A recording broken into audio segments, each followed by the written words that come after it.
Primeramente me gustaría agradecer a Dios por la oportunidad de estar aquí con ustedes en línea y en especial por el privilegio de compartirles la palabra de Dios en vivo por medio de Facebook. Mi sermón el día de hoy está basado en uno de los textos más conocidos del libro del profeta Ezequiel, y tal vez el capítulo más predicado de este libro es el capítulo 37. Estoy convencido que muchos de ustedes, si no todos, conocen muy bien el texto bíblico, así que les invito a todos que hagamos la lectura del texto. Y la mano de Jehová fue sobre mí, y sacóme en espíritu de Jehová, y púsome en medio de un campo que estaba lleno de huesos, e hízome pasar cerca de ellos por todo alrededor, y he aquí que eran muy muchos sobre la haz del campo, y por ciertos secos en gran manera. Y díjome: Hijo del hombre, ¿vivirán estos huesos?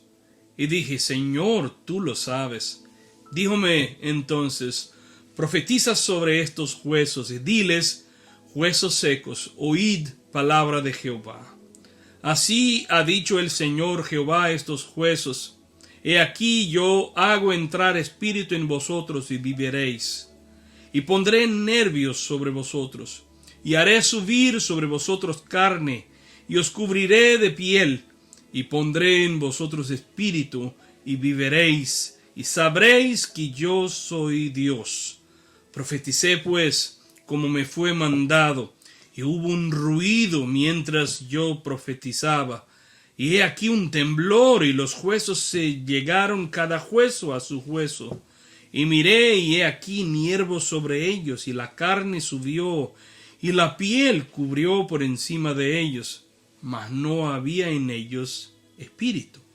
Y díjome: profetiza el espíritu, profetiza, hijo del hombre, y di al espíritu: así ha dicho el Señor Jehová, espíritu, ven de los cuatro vientos, y sopla sobre estos muertos, y vivirán. Y profeticé como me había mandado, y entró espíritu en ellos, y vivieron, y estuvieron sobre sus pies un ejército grande en extremo.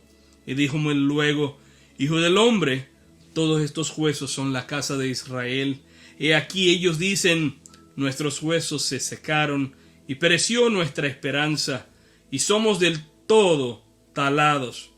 Por tanto profetiza y diles: así ha dicho el Señor Jehová: he aquí yo abro vuestros sepulcros, pueblo mío, y os haré subir de vuestras sepulturas, y os traeré a la tierra de Israel.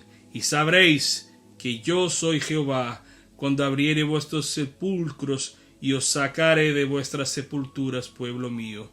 Yo pondré mi espíritu en vosotros, y viviréis, y os haré reposar sobre vuestra tierra, y sabréis que yo Jehová hablé, y lo hice, dice Jehová.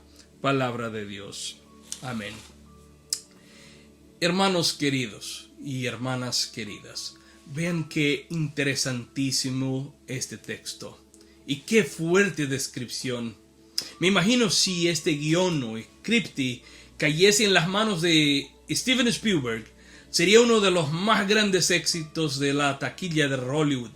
Y esto porque el texto se trata de una visión que Dios le da a su siervo el profeta Ezequiel, un día en que el Espíritu del Señor lo transporta hacia un valle babilónico lleno de huesos.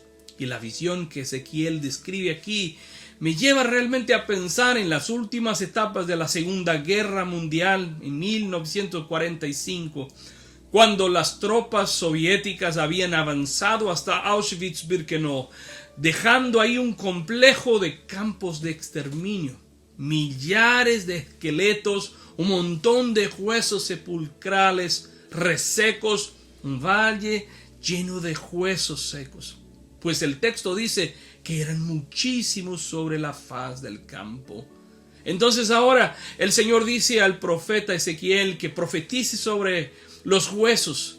Y él entonces dice: huesos secos, oíd palabra de Jehová. Y entonces ante los ojos del profeta comienza el espectáculo. como efecto de computación gráfica, aquellos millares de huesos comienzan a moverse de su lugar. Imagínense la escena. Los cráneos salen rodando de una parte a otra, las falanges se conectan a los metatarsos, las costillas se unen a la columna vertebral, un fermo de ahí se une a su rótula, solo que todo esto a los millares. Imagínense aquellos huesos resecos en movimiento y agitación total. Un ruido enorme, pues el texto dice que hubo un ruido enorme mientras él profetizaba. De modo que ahora el montón de huesos se transforma en una multitud de esqueletos. Mas el espectáculo no termina ahí. Sigue un segundo acto sobrenatural donde los tendones ahora comienzan a extenderse sobre los esqueletos. Después la carne cubre los tendones y la carne se revieste de piel. De modo que ahora Ezequiel está ante un enorme ejército de androides. Androides son cuerpos sin vida. Y el Señor les dice: profetiza al Espíritu. Y entonces aquella multitud de cuerpos sin vida se transforma en un ejército vivo y poderoso. Y el Señor concluye diciéndole: Ezequiel, así como he hecho con este vale y con esos huesos secos, lo haré con la esperanza de Israel, mi pueblo. Aquello que mi pueblo piensa que está perdido, aquello que parece tener fin, lo que se ha degradado, se ha deshecho, las expectativas y esperanzas de mi pueblo que parecen estar secas y muertas. Diles que yo soy el Señor. Yo sé cómo revivirlas. Dile a mi pueblo que yo, el Señor, los puedo traer de vuelta. Yo sé cómo rehacer todo. Sé dónde encaja cada hueso. Conozco cada parte, cada ligamento. Yo, el Señor, sé de los sufrimientos de esta nación. Sé de las decepciones. Sé de las frustraciones de mi pueblo. Y sé cómo traer de vuelta cada cosa a su lugar y darles vida nuevamente. Amados hermanos y hermanas, yo vengo aquí hoy en el nombre del Señor para profetizar lo mismo para tu vida. Que tu valle sea transformado en un campo de milagros. Y sobre todo vengo y quiero compartir 3 bienaventuranzas que están presentes en este texto bíblico. Y la primera es la bienaventuranza de encontrar el Dios de los vales. Amados hermanos y amadas hermanas, como dije al inicio, estoy casi seguro que muchos conocen este texto. Pero de lo que no estoy seguro es si aquellos que leen este texto saben a quién le pertenecían estos huesos. Muchos leen y oyen los sermones, pero nunca se preguntaron de quién eran los huesos en este vale. Permítanme decirles, muchos ni se imaginan, pero estos huesos resecos tirados en un vale de Babilonia no eran de cualquiera. Pertenecían a la élite de los soldados de la élite de Jerusalén. Se trata de aproximadamente de 10,000 soldados de la élite del ejército de la capital judía que por finales del año 598 a.C., después de haber luchado valentemente, después de haber batallado con ahínco, marchaban bajo el dominio babilónico, deportados hacia el destierro y exilio. Estos huesos pertenecían a aquellos que un día formaban parte de la milicia más noble y selecta de la ciudad santa, pero que ahora, conforme el relato de Esdras 7, con permiso de Dios, estaban siendo degradados y vilipendiados por la soldadesca babilónica y caminaban humillados. Hasta lo mataron y fueron arrollados en un vale, y después de algunos años llegaron a esta condición sepulcral, olvidados y transformados en un montón de huesos secos. Ahora, tal vez estés preguntando, ¿mas de ahí yo qué tengo que ver con eso? Amados hermanos, si fuésemos sinceros y sensibles, notaríamos que esta historia no es una historia solo de aquellos soldados y militantes, mas también la historia de cada uno de nosotros. Pues la verdad es que así como ellos, nosotros como soldados de Cristo, muchas veces somos llevados a Babilonias que nos hacen sufrir, llorar. Somos llevados a Babilonias que nos traen dolor, nos llevan al destierro y al exilio. La verdad es que también existen diferentes tipos de exilio y distintas Babilonias. Algunas son espirituales, otras son materiales, otras son psicológicas, mientras otras son físicas o emocionales. Y así como aquel ejército, lo mismo pasa con cada uno de nosotros. Como soldados de élite del reino de Dios, un día estamos bien. Un día nos sentimos fuertes, imbatibles, valientes. Y si alguien nos pregunta cómo estamos, respondemos con los mismos aciertos del salmista. Oh, Jehová es mi luz y mi salvación. ¿De quién temeré? Un día estamos bien y respondemos, Jehová es la fortaleza de mi vida. ¿De quién he de atemorizarme? Salmo 27:1, ¿verdad? Hay días en que nos sentimos tan fuertes que hasta cuando estamos débiles respondemos con autoridad. Todo lo puedo en Cristo que me fortalece. Filipenses 4:13. Pero la verdad es que no siempre es así. Y algunas Babilonias nos hacen sentir débiles y abatidos. Nos sentimos abandonados y solos. Y decimos al Señor también como el salmista, ¿dónde está Dios? O aún como el salmista en el capítulo 116, me rodearon ligaduras de muerte, me encontraron las angustias del Seol, angustia y dolor. La verdad, hermanos y hermanas, es que hay días que nos damos cuenta del vale que se abrió ante nosotros, del tamaño de la opresión del enemigo, de la batalla que nos hizo cautivos de una situación y nos lanzó a una tumba. Y tengo la seguridad que hay muchos de los que me escuchan el día de hoy, saben muy bien de lo que estoy hablando. Gente que está en medio del vale hace algún tiempo. Sin embargo, he venido también aquí para decirte que bienaventurado este es el hombre, esta mujer que a pesar de estar golpeado, desolado, degradado en el fondo del vale, solo huesos y polvo, tiene el placer de encontrarse con el Dios de los vales. Pues la Biblia afirma que Él no solo es el Dios de los montes y de los montículos, pero también el Dios de desiertos y de los vales. En Primera de Reyes, capítulo 20, leemos una historia de batalla entre Acab, el rey de Israel, contra Ben-Hadad, rey de los sirios en Samaria. Israel había conquistado la victoria, derrotando a los sirios en una montaña en Palestina. Mas la nación de Siria decía que la única razón por la cual ellos habían perdido la batalla fue porque ellos habían luchado en el monte. Y entonces comenzaron a decir que el Dios de Israel era el Dios de los montes, mas no el Dios de los vales. Declaraban ellos con orgullo.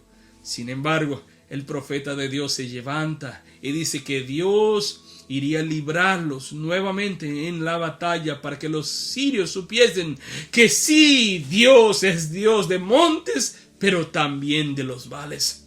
Así también, amados, vengo hoy aquí para decirle en el nombre del Señor que no importa el tamaño ni la profundidad de tu vale, ni tampoco el tiempo en el que permanezcas, incluso que esté todo seco y sin vida.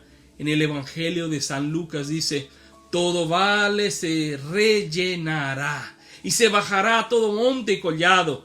Los caminos torcidos serán enderezados y los caminos ásperos allanados. Y verá toda carne la salvación de Dios. Lucas 3. En Lucas, Jesús no habla de las bienaventuranzas de la montaña, sino del vale al cual descendió. En los vales Dios resucita huesos. En los vales Dios hace soplar vientos de salvación. Y conforme prediqué el domingo pasado, aquí también en el Salmo 84 lo dice, aún atravesando el vale de lágrimas, lo cambian en fuente. Vengo hoy aquí para decirte que Él es Dios de los vales. Y aunque andemos en vale de sombra de muerte, no temeremos mal alguno, porque el Señor está con nosotros. Tu vara y tu cayado me infundirán aliento, dijo el salmista. Ciertamente el bien y la misericordia de Dios me seguirán todos los días de mi vida. Glorias a Dios. La segunda bienaventuranza que quiero compartir es de recibir la palabra de Dios. O sea, Dios llama ahora a Ezequiel y le hace una pregunta muy interesante. Hijo de hombre, ¿vivirán estos huesos? Verso 3. Fíjense, hermanos, esta es una de aquellas preguntas muy complicadas, porque en la práctica y contextualizando la pregunta, lo que Dios está preguntando a ti y a mí es: ¿y entonces? ¿Cree que tu casamiento, tu boda tiene futuro? ¿Crees que este hijo tuyo perdido en las drogas tiene alguna chance, oportunidad? ¿Qué va a pasar con esta pandemia? Bueno, Dios pregunta también a Ezequiel: Hijo del hombre, ¿qué le parece? ¿Vivirán estos huesos? Y Ezequiel, este valle lleno de huesos, ¿es transformable? Ahora, ante esta pregunta crucial, viene la respuesta confesión, la respuesta declaración teológica. Ezequiel contesta y responde de una manera tan inteligente y ponderosa la mejor que él podría darle a Dios. Señor, tú lo sabes. Vean, hermanos, que él no responde de forma agnóstica, es decir, para que parezca políticamente correcto, inteligente. Ni siquiera responde escépticamente. No, antes él responde de forma fiel como siervo del Altísimo. Responde como alguien que conoce el poder de Dios. Como Daniel respondió ante el rey Nabucodonosor. Respondió delante del rey diciendo: el misterio que el rey demanda, ni sabios, ni astrólogos, ni sabios, ni magos, ni adivinos lo pueden revelar. Pero dijo Daniel: pero hay un Dios en el cielo que sí conoce todas las cosas y revela los misterios. Un Dios que sabe todas las cosas, tal cual los discípulos dijeron de Jesús en Juan 16:30. Ahora entendemos que sabes todas las cosas y no necesitas que nadie te pregunte. Si, hermano, Él lo sabe. O sea, yo no sé, tal vez nadie lo sepa. Poco importa lo que sé y lo que dejo de saber. Lo que importa es saber que Dios sabe. Lo que importa es saber que si tú quisieres, Señor, he aquí que tú hiciste el cielo y la tierra con gran poder y con brazo extendido, y no hay nada que sea difícil para ti, dijo Jeremías. Jeremías lo sabía. Job también lo sabía y declaró: yo conozco que todo lo puedes. Job 42. Hermanos, sí, Dios lo puede. Dios lo sabe. Sabe todas las cosas. Ahora permítanme aún aclararles 3 cosas sobre la palabra de Dios. La palabra de Dios, número 1, conoce todas las cosas.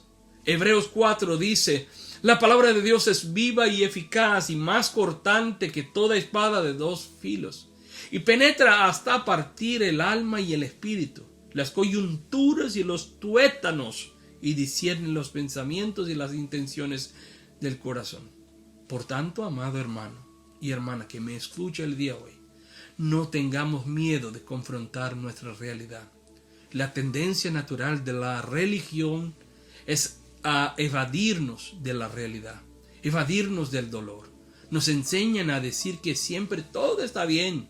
Somos incitados a colocarnos una máscara dentro de la iglesia para que piensen que nuestro matrimonio anda bien, que nuestro trabajo es un éxito, que nuestros hijos son perfectos, que nuestro corazón siempre está alegre. Pero quien desea ver a Dios que transforme su valle no se puede engañar, no se esconda, no maquille la realidad. Tenga valor de ir al medio del valle y decir: sí, he aquí que habito. Esta es mi casa, este es mi matrimonio, así está mi corazón. Importa más saber que nuestra fe no está cimentada en las cosas que vemos o entendemos, sino en Él, el Dios que sí puede transformar nuestro valle, por más feo y sin forma que parezca. La segunda cosa acerca de la palabra de Dios es que la palabra está muy por encima de nuestra palabra. Por eso el Señor nos dice a través del profeta Isaías, capítulo 55:9, como son más altos los cielos que la tierra, así son mis caminos, más altos que vuestros caminos, y mis pensamientos más que vuestros pensamientos. Y ahí más adelante, en el verso 11, dice: así será la palabra que sale de mi boca. No volverá a mí vacía, sino que hará lo que yo quiero y será prosperada en aquello para que la envié, dice el Señor. Palabra del Señor. Y por esta razón, hermanos y hermanas, los vales necesitan de la palabra de Dios, no de la nuestra. Interesante, ¿verdad? Estamos dando siempre muchas opiniones y conjeturas. Tenemos la enorme tendencia de decir lo que pensamos, lo que Dios puede o no puede hacer, y principalmente en el vale ajeno. O sea, somos especialistas en resolver el vale de nuestro hermano. Pero la verdad es que el que lo vive conoce bien el vale que tiene y sabe qué árido es este vale, qué aterrador es vivir en este lugar, qué pavoroso es estar en medio de esta montaña de huesos, ¿verdad? Pero escuche, la profecía genuina está siempre en armonía con la voluntad de Dios. O sea, voy a dar un ejemplo. Supongamos que tienes un problema con tu hermano y alguien viniese a decirte que tiene una palabra profética de Dios y te dijese: así dice el Señor, vaya y rompa los dientes de aquel hermano que odias. Cuidado, hermano. Así no te habla el Señor. Ni es una palabra profética. Tal vez sea una palabra protésica, de prótesis dental. Pero acuérdense, la verdadera profecía significa la palabra de Dios anunciada y decretada por Él. No es la palabra del hombre intentando forzar a Dios a cumplir una cosa que Él nunca ha dicho. Esto no es profecía. En el valle de Ezequiel, los huesos secos y resecos aún no habían oído la voz de la profecía. Tal vez muchos hubiesen pasado por el valle, por ahí, y dado sus opiniones, expresado sus deseos. Mas el valle no necesitaba eso. El valle necesitaba de un profeta que pudiese profetizar la palabra de Dios, fuese la que fuese. La palabra de Dios nunca falla. Porque en Números dice: Dios no es hombre para que minta, ni hijo del hombre para que se arrepienta. Él dijo, y no hará. Habló, y no ejecutará. He aquí he recibido orden de bendecir. Él dio bendición, y no podré revocarla. Palabra de Dios. También, tercer y último lugar, la palabra de Dios no está subyugada a nuestro tiempo. O sea, nosotros somos seres temporales, pero Dios no. Dios es eterno. Si Dios quiere, está claro que Él puede actuar instantáneamente. Él ordena y la cosa pasa en el momento. Pero no siempre es así, ¿verdad? En esta visión de Ezequiel, Dios cumplió su palabra y trajo la restauración prometida a la nación de Israel solamente 70 años más tarde. Escuche, hay veces que los resultados son inmediatos, pero otras veces lleva tiempo. Sin embargo, de una cosa podemos estar seguros, conforme Josué nos dice, que no ha faltado una palabra de todas las buenas palabras que Jehová nuestro Dios había dicho acerca de nosotros. Todas han acontecido y no ha faltado ninguna de ellas. Josué 23:14. Y yo digo esto también, porque hay un montón de gente que me escucha y muchos que oyen una prédica como esta. Y entonces, por ejemplo, la hermanita sale corriendo de ahí, pensando que al llegar a su casa va a encontrar todo bello y diferente. Va a encontrar el marido convertido, oliendo a colonia Chanel. Pero cuando llega a su casa, para su decepción, ahí está el esposo sentado en el sofá, del mismo modo, mirando el fútbol y oliendo a carbón y a churrasco. Y entonces la hermanita piensa, estas cosas no me pasan a mí. La palabra de Dios falló. O solo se da cuenta de que pasa con gente muy especial. Ya lo sabía que a mí no. Déjeme decirle, querida o querido, sean sensibles para entender que hay veces que Dios trabaja lentamente. Hay veces que el proceso toma más tiempo. Incluso en esta profecía con Ezequiel. Miren, primero un hueso se encaja con otro hueso.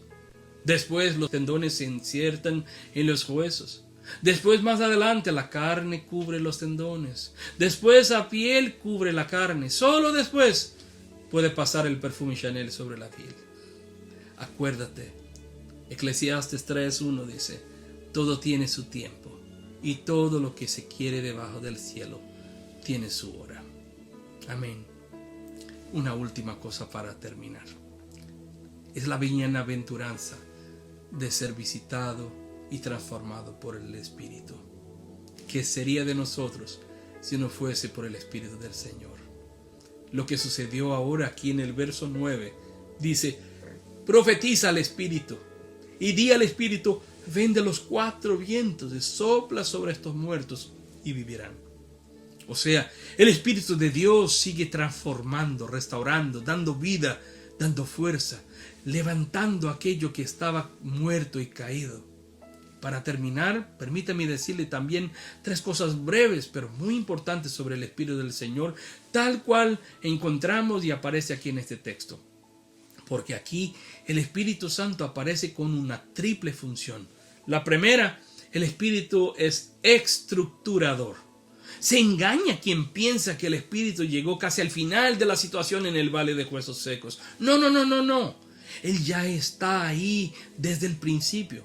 Primero, porque es imposible desmembrar la Trinidad. O sea, el Espíritu Santo está con Dios Padre y con la palabra hecha carne, el Verbo Jesús, todo el tiempo. Y por eso que el primer espectáculo del Espíritu es ser un promotor justamente del orden. Es Él quien hace que un hueso encaje con otro hueso. Es Él quien arma la estructura. Y eso tiene mucho que ver con nosotros. Porque donde el Espíritu de Dios está, hermanos y hermanas, existe la instauración del orden, de organización, de las cosas bien armoniosas y arregladas. Confieso a ustedes que me quedo a veces muy confundido cuando escucho decir a personas que están llenas del Espíritu, mas su vida es solo desorden, negocios sin pie ni cabeza. Y hasta iglesias que dicen estar llenas del Espíritu de Dios, pero las cosas se hacen de cualquier forma. El pastor no prepara su sermón, el ministerio de adoración no ensaya, los profesores de escuela dominical no estudian, todo en nombre de un tal libertad del Espíritu. Pregunto, ¿qué espíritu es este? ¿El de Dios? Por supuesto que no. Solo se fuera otro espíritu, del fiestero, de la anarquía, de desorden, porque la primera acción del Espíritu en nuestra vida es organizar las cosas, es poner orden en el valle. Hoy he venido aquí para profetizar que el Espíritu Santo sea derramado en tu vida, que tu casa sea visitada por el Espíritu, que el Señor comience a poner en orden todos los detalles, que Él te ayude a organizar cada área de tu vida. Permita que el Espíritu Santo sople sobre tu matrimonio, que las cosas estén bien armoniosas y arregladas. La segunda función, el Espíritu es creador. O sea, la segunda bienaventuranza de ser visitado por el Espíritu es porque Él tiene poder para crear. Él no solo pone en orden lo que está en desorden, pero también crea lo que todavía no existe. Y fue así desde el génesis de la creación. Acuérdense, en el comienzo de todo, cuando dice la Biblia que la tierra estaba desordenada y vacía, y las tinieblas estaban sobre la faz del abismo. Dice ahí también, el Espíritu de Dios se movía sobre la faz de las aguas. Y todo lo creó. Aquí también, en el valle, había hueso de montón. Mas no había tendones, no había articulaciones, no había carne ni piel. Pero el Espíritu tiene poder y comenzó a crear y traer a la existencia aquello que no existía. Por lo tanto, si todavía no has entendido lo que quiero decir, hoy he venido aquí para profetizar que el Espíritu comience a hacer cosas nuevas en tu vida y traiga a la existencia cosas que todavía no son. Dice la palabra antes bien, como está escrito, cosas que ojo no vio, oído no oyó, ni han subido al corazón del hombre, son las que Dios ha preparado para los que le aman. 1 Corintios 2:9. En último lugar, el Espíritu no solamente restaura, no solamente puede crear, pero el Espíritu es vivificador. Esto es, el Espíritu da vida. Y el significado bíblico de esta expresión vivificador aquí en este texto significa poner en pie, dar firmeza, capacitar para la guerra. Ahora voy a terminar diciendo eso. El Espíritu nos quiere transformar también en un ejército de fe, en un ejército que marcha en la fuerza del Señor, en un ejército que no mata a sus propios soldados, que no camina en su propia sabiduría, pero sobre todo se somete al gran comandante que es Cristo. Un ejército que no milita segundo la carne, porque sabe que las armas de nuestra milicia no son carnales, como dice Pablo en 2 Corintios 10, sino poderosas en Dios para la destrucción de fortalezas. Que el Espíritu Santo, amada iglesia, continúe siendo derramado sobre vosotros, restaurando vuestras vidas, encajando cada hueso, cada pieza, cada ligamento, curando, sanando, trayendo de regreso cada cosa a su lugar y dándoles vida y coinonía, comunión, creando en nosotros un ejército de gente santa, separada, que está en pie con firmeza y autoridad contra las milicias del mal y contra las embestidas del enemigo, y que promueve victoria en el nombre de nuestro Señor Jesucristo. Que el Señor me los bendiga. Amén.